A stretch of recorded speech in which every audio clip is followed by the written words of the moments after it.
श्री राम भक्त हनुमान जी को 8 सिद्धियाँ और 9 निधियों का वरदान माँ जानकी ने दिया था।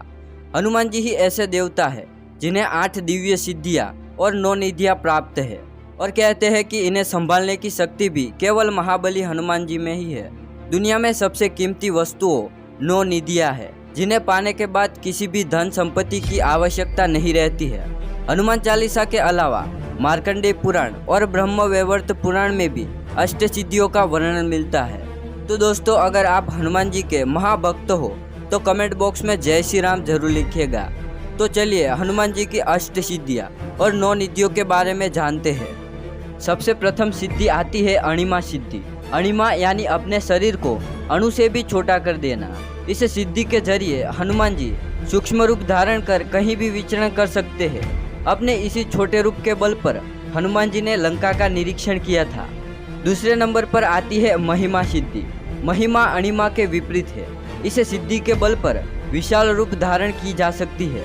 हनुमान जी ने एक बार समुद्र पार करते वक्त सुरसा नामक राक्षसी के सामने और दूसरी बार अशोक वाटिका में माता सीता जी के सामने महिमा सिद्धि का उपयोग किया था। तीसरे नंबर पर आती है गरिमा सिद्धि। गरिमा सिद्धि से शरीर को असीमित रूप से भारी बनाया जा सकता है। महाबली भीम का घमंड तोड़ने के लिए हनुमान जी ने इस सिद्धि का उपयोग किया था। इस शक्ति से भीम हनुमान जी की पूंछ को हिला भी नहीं पाए थे। चौथे नंबर पर आती है लधिमा सिद्धि। इस सिद्धि से हनुमान जी स्वयं का भार बिल्कुल हल्का कर लेते हैं, जैसे रुई हो। लधिमा और अणिमा का उपयोग कर हनुमान जी ने अशोक वाटिका में पत्तों पर बैठकर माता सीता को अपना परिचय दिया था। पांचवें नंबर पर आती है प्राप्ति सिद्धि। इस सिद्धि के दम पर वह हर चीज प्राप्त की जाती है जिसकी आपको इच्छा है।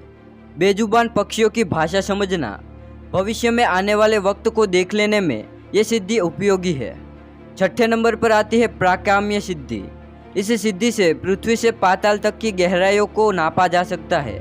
आसमान की ऊंचाइयों में उड़ सकते हैं या पानी में जीवित रह सकते हैं। इसे प्राप्त करने वाले किसी भी देह को धारण कर सकते हैं, चिरकाल तक युवा रह सकते हैं। सातवीं सिद्धि ईशित्व सिद्धि। इस सिद्धि की मदद से हनुमान जी को देवीय शक्तियाँ मिली थी। इसे पाने वाला ईश्वर समान पूजनीय माना जाता है। आठवीं और आखिरी सिद्धि वशित्व सिद्धि। इस सिद्धि से किसी को भी वश में किया जा सकता है। इससे पशु, पक्षी, मनुष्य आदि सभी को वश में कर सकते हैं। अपने मन मुताबिक कार्य करवाए जा सकते हैं। इस सिद्धि के मदद से हनुमान जी अपनी इंद्रियों और मन पर नियंत्रित रखते हैं। 9 निधियाँ। पहली निधि परकाया प्रवेश। किसी अन्य व्यक्ति के शरीर में अपनी आत्मा का प्रवेश करवाना परकाया प्रवेश कहलाता है। आप अपनी आत्मा को किसी मृत शरीर में प्रवेश करवाकर उसे फिर से जीवित कर सकते हैं। दूसरी हादि विद्या। कई प्राचीन ग्रंथों में हादि विद्या का जिक्र किया गया है। इस विद्या को प्राप्त करने के बाद व्यक्ति को ना तो भूख लगती है और ना ही प्यास लगती है। वह अपनी इच्छा अनुसार बिना किसी परेशानी के कई दिनों तक बिना कुछ खाए पिए रह सकता है। तीसरी निधि है कादि विद्या। हादि विद्या को प्राप्त करने के बाद व्यक्ति बिना कुछ खाए पिए रह सकता है। उसी प्रकार कादि विद्या को प्राप्त करने के बाद व्यक्ति के शरीर और उसके मस्तिष्क पर बदलते मौसम का कोई प्रभाव नहीं होता। उसे ना ठंडी लगती है, ना गर्मी लगती है, ना बारिश का कोई असर होता है, ना तूफान उसका कुछ बिगाड़ सकता है। चौथी निधि है वायुगमन निधि।